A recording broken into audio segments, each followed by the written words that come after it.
সুপ্রিয় শিক্ষার্থীবৃন্দ, আজ আমি তোমাদের এইচএসসি ক্লাসের আইসিটি বইয়ের ডিজিটাল ডিভাইস অংশ থেকে একটি উদ্দীপক দেখাবো। তো উদ্দীপকটি আমি এখানে আঁকছি, দেখো তোমরা উদ্দীপকটা। সেটি হলো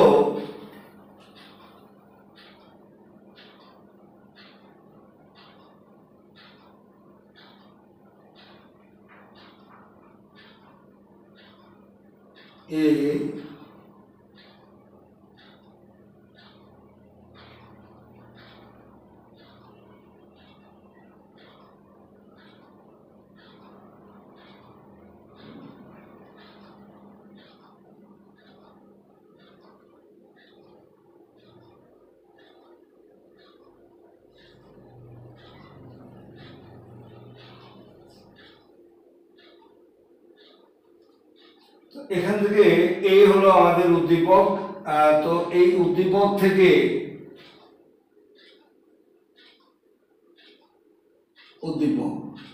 তোমাকে এখানে প্রশ্ন করা হলো যে এই উদ্দীপকে গ নম্বরে হলো এফ এর সরলীকৃত মান, এফ এর সরলীকৃত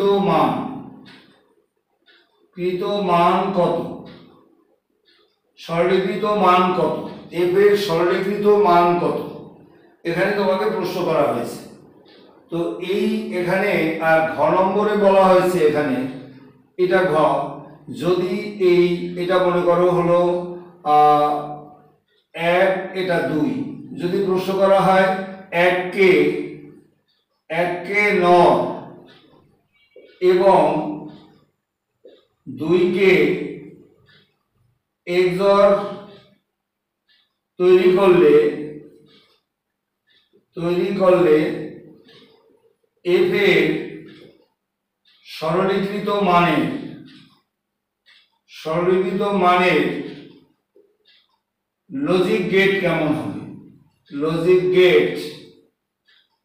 কেমন হবে, মতামত দাও। এটা মতামত দিতে বলছে। তাহলে এফ এর সরলীকৃত মান এটা আমরা নির্ণয় করতে যাব। তো আমরা প্রথমে মনে করে রাখতে হবে গ নম্বরের উত্তর করছি। তো আমাদের এখানে বলতে হবে যে এই জায়গাটায় মূলত তোমার কি কি গেট আছে। জ্ঞান হিসাবে প্রথম বলবো যে এই জায়গায় আমাদের এটি হলো মূলত ন্যান্ড গেট। অ্যান্ড এর মাথায় নট থাকলে হয় ন্যান্ড গেট। একটি ন্যান্ড গেট ও একটি এই যে এক্সর এর মাথায় আরেকটি নট আছে, একটি এক্স নর গেট আছে। এই পরিচয়টা আমরা দেব প্রথম। এ হলো জ্ঞান। আর অনুধাবন হিসাবে যদি তুমি লিখতে চাও তাহলে তুমি বলবা যে এ ও বি এই ইনপুটগুলো যখন এরকম বিভিন্ন গেটের মধ্যে প্রবেশ করে তখন প্রক্রিয়াকরণের পর এফ এর একটি সমীকরণ পাওয়া যায়। এই বাংলাটা তুমি লিখলে সবচেয়ে ভালো হয় যে এ ও বি ইনপুটগুলো যখন বিভিন্ন গেটের মধ্যে প্রবেশ করে, গেটের নাম বলার দরকার নেই, যদি বলবা, না বললে বিভিন্ন গেটের মধ্যে প্রবেশ করে তখন প্রক্রিয়াকরণের পরে এফ এর একটি সমীকরণ পাওয়া যায়।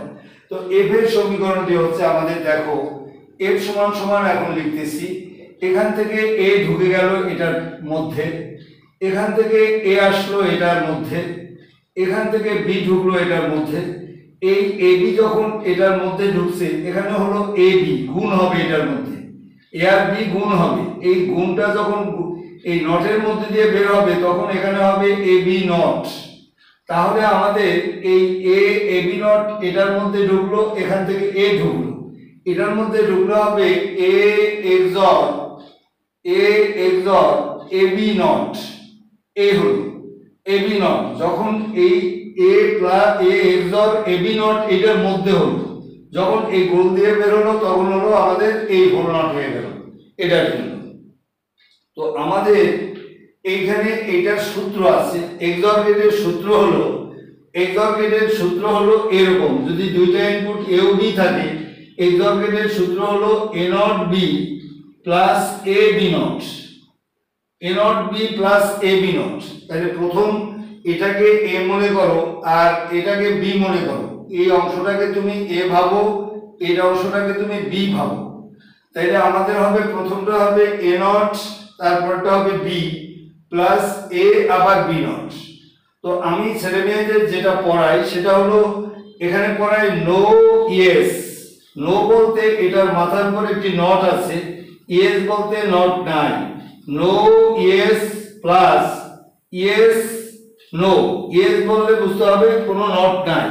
তাহলে দুটো আমাদের এভাবে যদি অক্ষর থাকে, চলো তাহলে প্রথমটা হবে নো, এটা হবে ইয়েস, অর্থাৎ এটার উপর নট থাকবে, এটার উপর নট থাকবে না। নো ইয়েস প্লাস ইয়েস মানে এটার উপর নট থাকবে না, নো এটার উপর থাকবে। তো এই প্রক্রিয়ায় ছেলেমেয়েরা সহজে বুঝতে পারে বলে আমি এই প্রক্রিয়া অবলম্বন করি। তাহলে আমাদের হচ্ছে নো ইয়েস, তাহলে নো বলতে এর উপরে একটা নট বসবে, ইয়েস বলতে ইনটু এই যা আছে তাই থাকবে। এই no yes plus yes no, এই ইয়েস বলতে এ আর নো বলতে এবির মাথার উপরে একটা নট আছে আর একটা সে পাবে, আর এই হোল নটটা আমাদের রয়ে গেল। এখন দেখো আমরা এই জায়গাটায় লক্ষ্য করো, আমরা এই জায়গাটায় এ নট, এটার উপরে আছে এ বি নট। তাহলে আমরা ডিমর্গানের যে সূত্র আছে, যখন কোথাও তুমি হোল নট দেখবা তখন সেখানে ডিমর্গানের কথা ভাববা। আমি এখান থেকেও করতে পারতাম, এই উপর দিয়েও করতে পারতাম, আবার নিচ দিয়েও করতে পারি। তো আমরা এটাকে আর একটু প্রসেস করে নেই, তারপরে করাই, না হলে প্রাথমিকভাবে বুঝতে ছেলেমেয়েদের সমস্যা হতে পারে। এ ইন্টু এ বি, এই যে এই ডাবল নট থাকলে এটা আউট হয়ে যায়, ডাবল নট থাকে না। তাহলে এ বি ডাবল নট যদি দাও সেটা সমান সমান আমরা এ বি লিখতে পারবো। তাহলে ইন্টু এ বি, তাহলে এইটা যদি এ বি হয় এ ইন্টু এ বি, লক্ষ্য করো এই যে এ গুণ দিলে আমরা এ পাবো আর এই বি থেকে গেল, তাহলে এই জায়গাটা আমরা ডাইরেক্ট এ বি লিখে দিতে পারি এই। এখন যদি তুমি এটাকে ওই ডিমর্গান অনুসারে করো, উপর দিয়েও করতে পারো, নিচ দিয়েও করতে পারো। যদি উপর দিয়ে তুমি করো তাহলে আমার এই হোল দেখলেই তুমি বলবা যে হোল দেখেছি, ডিমর্গানের কথা ভেবেছি। অর্থাৎ হোল নট যেখানেই তুমি দেখবা ডিমর্গানকে স্মরণ করো। হোলের নিচে মাঝখানে যদি যোগ চিহ্ন পাওয়া যায়, মাঝখান বলতে একটা টার্ম একটা টার্ম, এদের মাঝে যদি যোগ চিহ্ন পাওয়া যায় তাহলে ডিমর্গানের প্রথম সূত্র। এখন ডিমর্গানের প্রথম সূত্রটা মূলত কি? ডিমর্গানের প্রথম সূত্র হলো a plus b whole not সমান এ নট ইন্টু বি নট, আর দ্বিতীয় সূত্র হলো a into B whole not সমান এ নট প্লাস বি নট। এই তাহলে আমরা এই যে প্লাস পেয়েছি প্রথম সূত্র, তাহলে এটাকে আমরা করব এ নট, এই A not into A B not, উপর দিয়ে করতেছি এ নট ইন্টু আমাদের বি নট অর্থাৎ এ বি নট। এই এখন দেখো যত সময় তোমার হোল নট চোখে পড়বে তত সময় শুধু তুমি ভাঙতেই থাকো।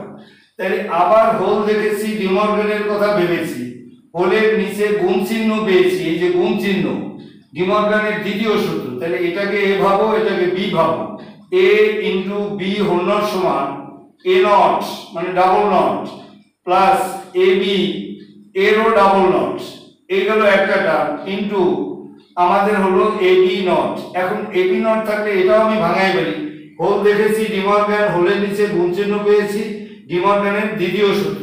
তাহলে A into B whole not, A into B whole not সমান এ নট প্লাস বি নট, এই আমরা ডাইরেক্ট এটাকে ভাঙাই পেয়েছি। এই এখন দেখো এ ডাবল নট থাকলে লেখা যায় A B A into A not plus B not. এখন আমরা ইচ্ছা করলে এখান থেকে এ কমন নিয়ে আমরা সূত্রের মধ্যেও ফেলতে পারি। আমরা তার চেয়ে আমরা জেনারেলি অনেকেই বুঝতে সমস্যা হয়, এই জন্য গুণ দিয়ে দিই, এ দিয়ে এই দুইটাকে গুণ আর এ বি দিয়ে এই দুইটাকে গুণ। তাহলে এ নট থাকে এখানে প্লাস এ বি নট থাকে, আবার এ বি দিয়ে গুণ দিলে A B into A not, আর এখানে থাকে A B into b not. তাহলে লক্ষ্য করো এ নট এর মান হলো 0, আমাদের সূত্র আছে এ নট ইকুয়াল টু হলো আমাদের 0। তাহলে এ নট 0 হলে এটার মান 0, এখানে থাকে এ বি নট প্লাস এখানে দেখো এ নট আছে, এ নট এর মান হলো 0, 0 ইনটু বি মানে এটার মান 0 প্লাস বি বি নট এর মান 0, 0 ইনটু এ মানে 0। তাহলে আমাদের থেকে যাচ্ছে এ বি নট। এটাকে আর কোনোভাবে কোনো প্রক্রিয়া করা যায় না বলে এটাই হচ্ছে আমাদের রেজাল্ট। আমাদের সরলীকৃত মান হচ্ছে এটা। এবারে দেখো আমাদের দ্বিতীয় আমাদের ঘ নম্বর, এগুলো আমাদের গ। এবারে ঘ নম্বর আমাদেরকে বলেছে যে 1 কে নর গেট 2 কে XOR গেট তৈরি করলে f এর সরলীকৃত মানের লজিক গেট কেমন হবে। 1 কে আমি নর গেট বানাবো। দেখো আমি এখানে তোমাদের পরীক্ষায় এগুলো চেঞ্জ করা লাগবে না, আমি এবার তৈরি করে দেখাচ্ছি। এইখানে যদি আমি নর গেট বসাই, এই জায়গাটায় যদি আমি নর গেট বসাই, মনে করো এই হলো আমাদের নর গেট, এই নর গেট বসিয়েছি। আর এই জায়গায় বলছে XOR গেট বসাই, এই হলো XOR গেট। এই বসালে এটার মানটা আমাদের কত হবে সেটা আমরা এখন বের করব। তাহলে দেখো আমাদের f এর এখন তাইলে এখানে আমরা জ্ঞানে আমরা বলবো যে উদ্দীপকের মধ্যে একটি হলো নর গেট আছে এবং একটি আছে আমাদের XOR গেট। আর অনুধাবনে বলবো যে a ও b এই ইনপুটগুলো যখন বিভিন্ন গেটের মধ্যে প্রবেশ করে তখন আমাদের প্রক্রিয়াকরণের পরে f এর একটি সমীকরণ পাওয়া যায়। লিখলাম এখন সেই f এর সমীকরণ। দেখো f এর সমীকরণ হচ্ছে a ও b, যখন a এখান থেকে ঢুকে গেল, এখান থেকে ঢুকলো a plus b whole not, a plus b whole not ঢুকলো। এবারে এইটা ঢোকার পরে আমরা এখানে পাচ্ছি a প্লাস a XOR, তো XOR আমাদের হলো a plus b whole not, এই হলো a plus b whole not. এখন আমরা সে আগে যে গ নম্বর করেছি, আমরা যেহেতু XOR যখনই আমি পেয়েছি তখন আমরা বলবো নো ইয়েস ইয়েস নো। তাহলে নো ইয়েস হলে এটার উপরে একটা নট বসবে, ইয়েস হলে এটার উপরে কিছুই বসবে না। নো ইয়েস প্লাস ইয়েস, আর a প্লাস b এর উপরে আমরা একটা নট আছে আরো একটা সে সূত্র অনুসারে পাবো no yes plus yes no. তাহলে আমরা এখানে দেখো a নট, আর এটাকে যদি আমরা ভাঙাই, হোল দেখেছি ডিমর্গানের কথা ভেবেছি, হোলের নিচে যোগ চিহ্ন পেয়েছি ডিমর্গানের প্রথম সূত্র। তাহলে এই যে প্রথম সূত্র দেখো a plus b whole not সমান a not into b not plus এখানে দেখো a ইনটু এটা এই দিকে, এইটায় থাকে a প্লাস b। এখন দেখো এখানে থাকে আমাদের a নট গুণ দিলে থাকে a নট, আর এখানে থাকে b নট প্লাস এইটা গুণ দিলে হয় a গুণ দিলে হচ্ছে a, আর এখানে থাকে আমাদের ab। এখন আমরা এখান থেকে কি কমন যায় আমরা সেটা দেখব। দেখো এই দুটোর মধ্যে আমাদের এখন কমন যায়, এই দুটোর মধ্যে যদি আমরা a কমন নেই থাকে 1 প্লাস b। তো আমাদের সূত্র আছে 1 প্লাস a ইকুয়াল টু আমাদের হচ্ছে 1। তাহলে এইটার মান যদি 1 হয় তাহলে এখানে থাকে a not b not plus হচ্ছে a। এখন লক্ষ্য করো এটার আবার একটা সূত্র আছে আমাদের, এটার সূত্র আছে দেখো এই সূত্রটা হলো যে একটা টার্মের ভিতরে একটা চলক আর একটা টার্মের ভিতরে যদি দুইটা চলক থাকে, এবারে এইটার যে নাম এটার নাম a, এটার নামও a। এই যে দেখো এটার নাম a, এটার নামও a, কিন্তু এই দুইটার যে কোনো একটার উপর একটা নট থাকতে হবে। তো আমাদের এইটার উপর নট থাকলে এর সাথে একবার a যোগ হবে, এর সাথে একবার a যোগ হবে। তো এই ক্ষেত্রে আমরা লিখতে পারি a নট প্লাস a, আর এটাকে লিখতে পারি আমরা b নট প্লাস a। তাহলে a প্লাস a নট এটা আমাদের সূত্র আছে a plus a not equal to হচ্ছে আমাদের 1। তাহলে এটার মান যদি 1 হয় তাহলে থাকে আমাদের a প্লাস b নট। এ হলো আমাদের, এটাকে আর কোনো কিছু চেঞ্জ হবে না।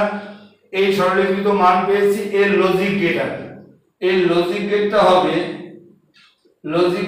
হবে আমাদের দেখো এর জন্য একটি রেখা দাও a, এবারে b এর জন্য একটি রেখা দাও এই b এর মাথায় একটি নট আছে, এই নট আঁকো এই, এবারে দিয়ে মাঝখানে হলো যোগ চিহ্ন, এই যোগ চিহ্নের জন্য একটি অর গেট বসাও এই আউটপুটে।